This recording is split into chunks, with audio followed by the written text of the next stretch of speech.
काव्या प्रियंका होती लेकिन आप डांस करेंगे तो मुझे ज्यादा बेटर है। मुखिया जी के डांस का एक तरीका बेज काहे के टोकी ने जिया जिया चोली निहारतन चोली निहारतन। अच्छा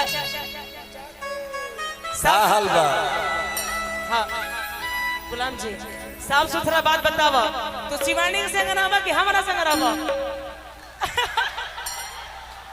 ओके के साथ ना रहियन, पीछे देख लो आंटी जी के साथ वो तो है, मंच की बात कर रहे हो, क्षमा चाहते हैं इस चीज के लिए। तो साफ सुथरा माइक में बोला तू शिवानी संग रहबा कि हमारा संग रहबा?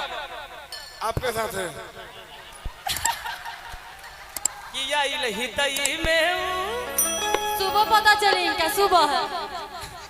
अरे 2 घंटा खातिर पूरा हाजीपुर बहका के ले गई। तो बहकावत रे शिवनिया तू तो बहकावे वाला काम मत करी हो।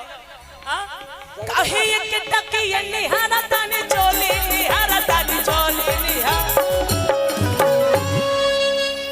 बोलिए मुखिया जी खाई के ले जाई कि ये मुखिया जी सब अपना सामान है। अरे मुखिया जी सब पर हाथ उठी ताली बाजी हो। ए मुखिया जी मन हो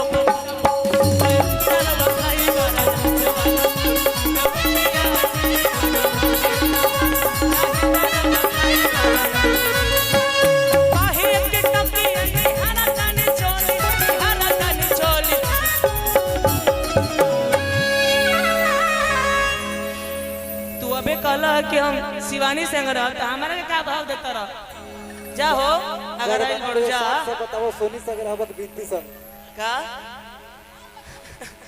का कनिया केकरा संग ये संग रहनो जोरी तक तोर मार्केट जनै के शिवानी के मार्केट बा। ए मुखिया जी का हो बर्दाश्त कर ले 3-4 गो। हर ए मुखिया जी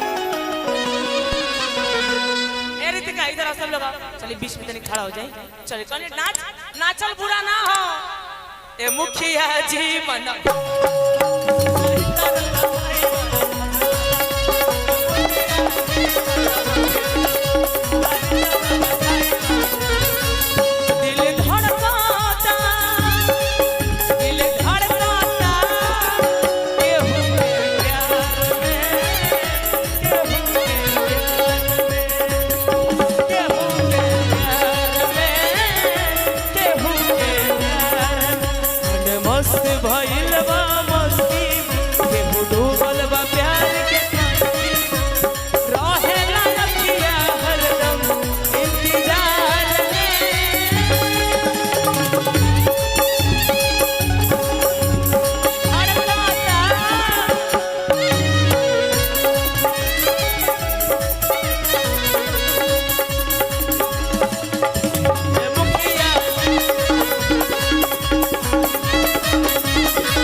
जमाना बुरा है।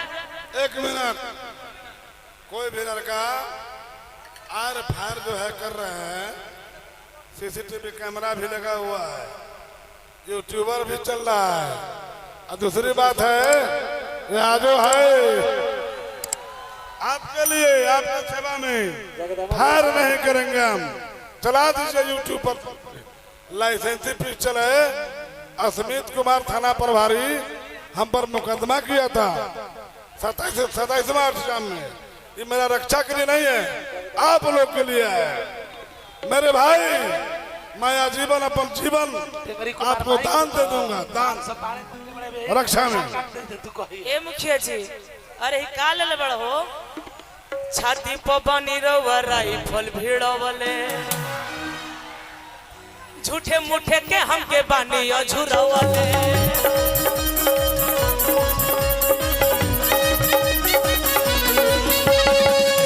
सामान होला जाई जानी बोली ला जाई जानी बोली ला मुखिया जी अरे को देखाव तरह कि चल चले ले उतान हरदम को चरे ले पा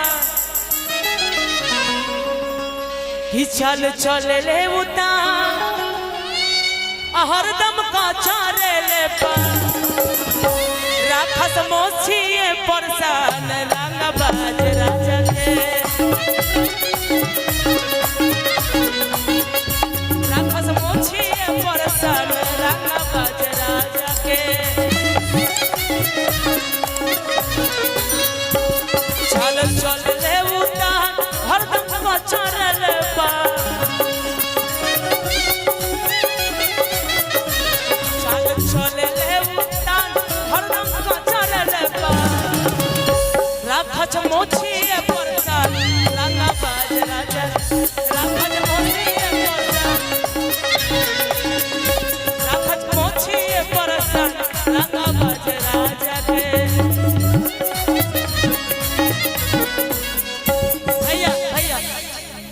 एक आप चीज दिखाए थे ओकरा पे आखिरी में कहे के बाद जब से सिपाही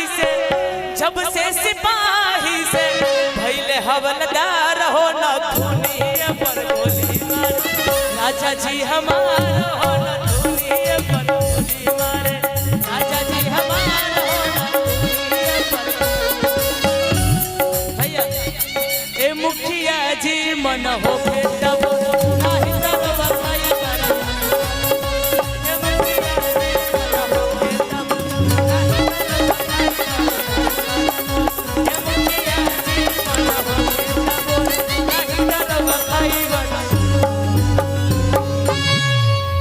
एगो और गीत एगो हो गई एगो और